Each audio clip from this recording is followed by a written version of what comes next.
La douance.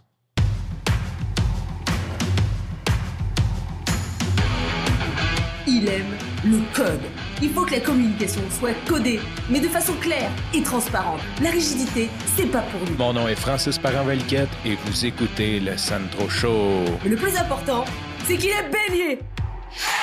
Hey, bienvenue à une autre édition d'un café avec Sandro parce que on est samedi matin, j'ai pas fait l'épisode hier soir parce que j'avais d'autres obligations et j'ai décidé de repousser l'enregistrement. Donc, il est 9h45 samedi matin. Je prends le temps d'enregistrer un petit épisode que je crois quand même assez deep.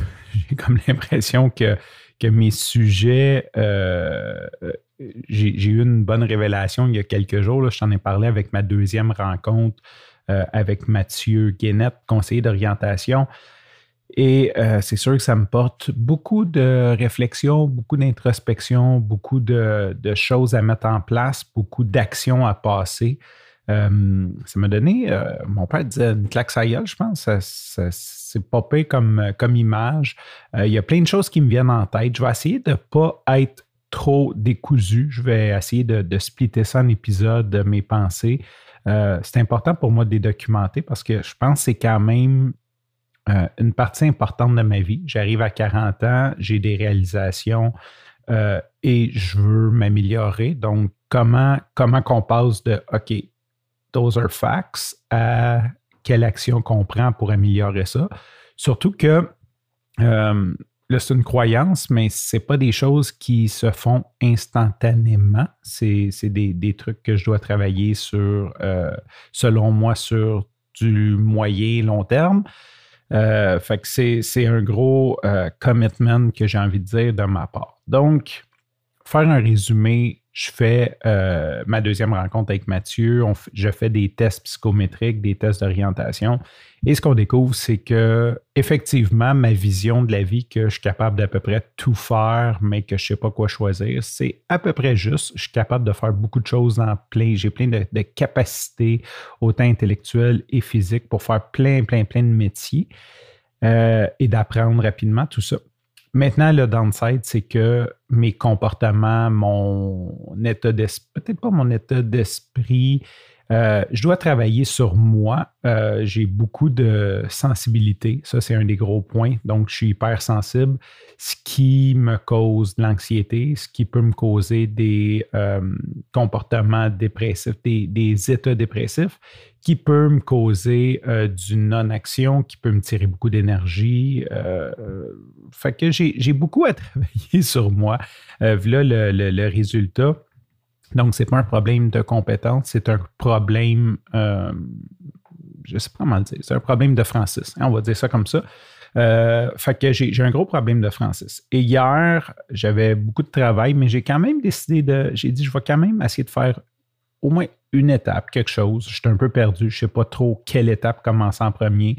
Il y a un livre qui m'a été recommandé qui semble vraiment bon, que j'ai pu avoir un résumé par le podcast de Mathieu Guénette, qui est Feeling Good, qui donne vraiment des étapes pour monter sa confiance en soi, pour se remettre dans l'action. En fait, c'est un livre pour aider les gens en dépression à regagner leur vie. Je n'ai pas de diagnostic de dépression, mais j'ai beaucoup de symptômes. Et c'est aussi une façon de me remettre dans l'action. Puis j'entendais des trucs, comme, mettons, d'écrire ses pensées puis d'essayer de trouver les distorsions cognitives qui sont associées à ça. Ça peut faire beaucoup de bien, juste de journaliser ça et tout.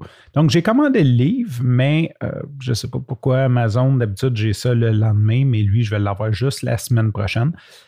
Donc, je pourrais en parler. Je me commets comme première étape, de au moins lire ce livre-là et de faire les exercices associés le temps que ça prendra. Donc, hier, je me dis, OK, je vais me faire une introspection. C'est important que je ne tombe pas dans la culpabilité. Donc, je me dis, c'est beau, maintenant on l'accepte. J'ai un problème d'émotion, j'ai un problème de discipline. J'ai de la misère avec l'autodiscipline. Donc, ça, c'est un gros paradoxe. C'est que c'est là que ça devient le fun, c'est que j'ai une grosse opposition envers l'autorité. Donc, pour moi, c'est très difficile de travailler pour quelqu'un, d'avoir une structure, puis c'est pas difficile, ça n'est quasiment une allergie. Tu sais, on ne parle pas de travailler au gouvernement où l'heure d'aller à la salle de bain est calculée, là. On parle de minimum de structure dans ma vie. C'est comme, j'en suis quasiment allergique. Et de l'autre côté, j'ai des problèmes à m'autodiscipliner. Donc, en ayant un problème d'autorité, ben, je travaille pour moi-même. Et en ayant un problème d'autodiscipline, ben, ça donne les résultats que ça donne. Hein? Fait que c'est surprenant que j'ai réussi à me rendre jusqu'ici comme je suis dans cet état-là, d'ailleurs, quand je pense à tout ça. Et je me suis dit, dans la vie, si on focalise sur ce qu'on n'a pas, on l'amplifie. Et si on focalise sur ce qu'on a fait, nos réussites, bien, on l'amplifie aussi. Fait que mon introspection me portait à dire, OK, ça, c'est des faits. Maintenant, comment j'ai réussi? J'ai quand même réussi des projets, là. Je veux dire, c'est pas comme j'ai rien fait de ma vie puis je suis une lutte humaine. J'ai dit, comment j'ai réussi certains projets? Puis je me suis dit, je vais commencer par demander à mon caissier, à mon teller, mon commis, de mémoire, d'aller me chercher un projet où j'ai bien réussi. Et ça m'a amené, il y a une vingtaine d'années, un projet que j'ai eu une super belle réussite. Je ne veux pas le dire juste parce que je vais impliquer un collègue de ce projet-là dedans et il m'a dit des choses, je veux partager ces choses-là, mais je ne veux pas donner aucun indice de qui c'est ou si je nommais le projet, certainement qu'il y a peut-être des gens qui pourraient savoir c'est qui, même si ça fait 15 ans qu'on est plus ou moins proches. Et je n'y ai pas demandé nécessairement son consentement, donc je ne veux pas commencer à donner trop de détails. Fait que, il y a 20 ans, il y a un projet, ça se passe super bien, ça me revient en tête. Puis, je me mets à penser à ce collègue-là. Fait que donc, ce que j'en déduis, c'est que c'est bénéfique pour moi d'avoir quelqu'un qui me pousse, okay? D'avoir quelqu'un, un coéquipier, même si j'ai l'impression d'être un lonely wolf, d'avoir un coéquipier qui me pousse, ça peut avoir certains effets parce que lui m'avait vraiment poussé, j'avais vraiment poussé les limites au-dessus. Mais si j'ai un boss qui a de l'autorité, ça ne marche pas très bien. Fait que là, j'ai essayé comme de creuser là-dedans.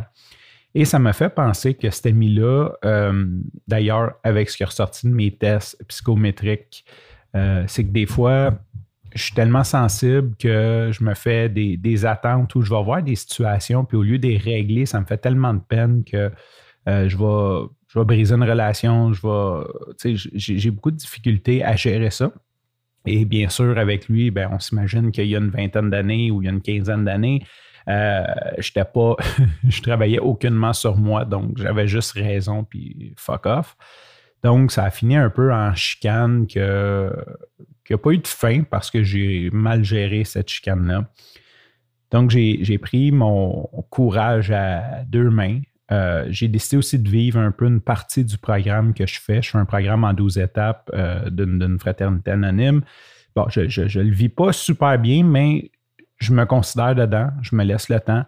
Et cette étape-là, c'est de faire des amendes honorables. Fait que j'ai dit, écoute, c'est sûr que ça a eu un gros impact dans sa vie. J'ai été chien, puis ça, c'est vraiment mes problèmes de comportement, mon impulsion, ma sensibilité. Fait que j'ai écrit, je dis « Hey, salut, je t'inquiète pas, là, je te gosserai pas avec ma thérapie, mais je voudrais commencer par m'excuser de comment j'ai géré la situation il y a une quinzaine d'années. Tu t'en fous probablement parce que tu as passé à d'autres choses, mais ça me fait du bien. Sache que ça me fait du bien de te le dire. » Puis après, j'ai dit, tu sais, quand on a fait ce projet-là, tu as vraiment réussi à me pousser. Fait que là, j'ai expliqué un peu, je l'ai mis en contexte comme quoi que ça m'avait beaucoup aidé. Puis j'ai dit, si tu as des pistes de solutions sur qu'est-ce qui a pu faire que tu m'as aidé, qu'avec toi, j'ai réussi des projets ou ce que j'ai peut-être pas aussi bien réussi dans les 15 dernières années, fais-moi signe, tu sais, juste comme open question, puis en même temps, bien sûr, j'en ai profité pour savoir comment ça allait, puis m'excuser, puis prendre des nouvelles de lui, tu sais, savoir qu'est-ce qu'il faisait. Fait que, il me revient, puis il me dit, premièrement, j'ai l'impression qu'il a accepté mes excuses. En fait, il a mis un cœur sur mon message vocal sur Messenger, donc j'imagine que ça veut dire ça. Puis aussi, il a pris le temps de me répondre, de m'écouter puis de me répondre. Puis il m'a dit, en gros, je suis dans la même situation que toi. Puis là, j'étais comme surpris parce que pour moi, ce gars-là, il avait comme une bonne autodiscipline, mais il dit qu'il y a un gros problème avec la procrastination, blablabla. Et il m'a dit, je t'invite à aller lire sur la douance. Fait que là, je suis comme, OK. Fait que moi, j'ai une fille qui, beaucoup de gens en éducation, beaucoup de gens qui connaissent quand même qui détectent des symptômes de douance chez ma fille. Puis la douance, si jamais, ça a l'air cool, là, mais c'est pas si cool que ça parce que c'est un haut potentiel intellectuel. C'est-à-dire que c'est des gens très, très, très intelligents. Mais ça crée souvent, puis là, je ne suis pas médecin, là, tu pourrais aller lire là-dessus, mais ça crée souvent d'autres problèmes parce que l'intelligence émotionnelle ne va pas aussi vite que l'intelligence intellectuelle, même que des fois, ça peut empêcher cette croissance-là. Ça fait du monde awkward, un peu comme moi, là, tu sais, ça fait du monde qui ont des super résultats de place, mais qu'à d'autres places, ils ont beaucoup de difficultés. Fait que ça peut créer qu'ils vont se mettre des stress de performance, qui, mettons, vont décider de faire un podcast quotidien. On peut dire plein de choses. Et ça crée beaucoup d'autres stress et souvent, la façon de gérer l'autre stress, ce n'est pas quelque chose qui est acquis nécessairement parce que, on est tout le temps dans notre tête. C'est pas compliqué. Tu sais, moi, j'écoute un film, je vois quelque chose, je me mets à penser à d'autres choses que je pourrais faire. Fait qu'on est souvent, le hamster tourne tout le temps pour ces gens-là, puis ça crée beaucoup de stress, puis c'est difficile de s'exprimer, ça crée plein de problèmes. Fait que je dis merci, tu sais, c'est sûr, je connais la douance, puis je pense à ma fille, puis étrangement, je fais plus ou moins le lien. Il m'a donné des livres, puis tout. Puis j'ai dit, je vais aller voir, mais tu sais, ouais. Puis là, je parle de ça avec ma blonde quand elle revient. Je dis, hey, j'ai parlé à un tel, je me suis excusé, puis tout. Tu sais, j'ai parlé un peu de ma démarche, là, d'essayer de devenir encore une meilleure personne, mais cette fois-ci, vraiment creuser ailleurs, tu sais, commencer dans des problèmes des gros problèmes de fond, hein, je vais dire ça comme ça. Fait que là, ma blonde, puis là, j'ai dit ça, puis il m'a dit d'aller lire sur la douance, tu sais, puis il m'a parlé un peu de ce qu'il faisait avec ça. Puis là, ma blonde, elle se met les deux mains d'en face, puis elle dit « Ah non, elle dit ah non, elle dit ah non ». Puis là, je suis comme « Qu'est-ce qu'il y a ?»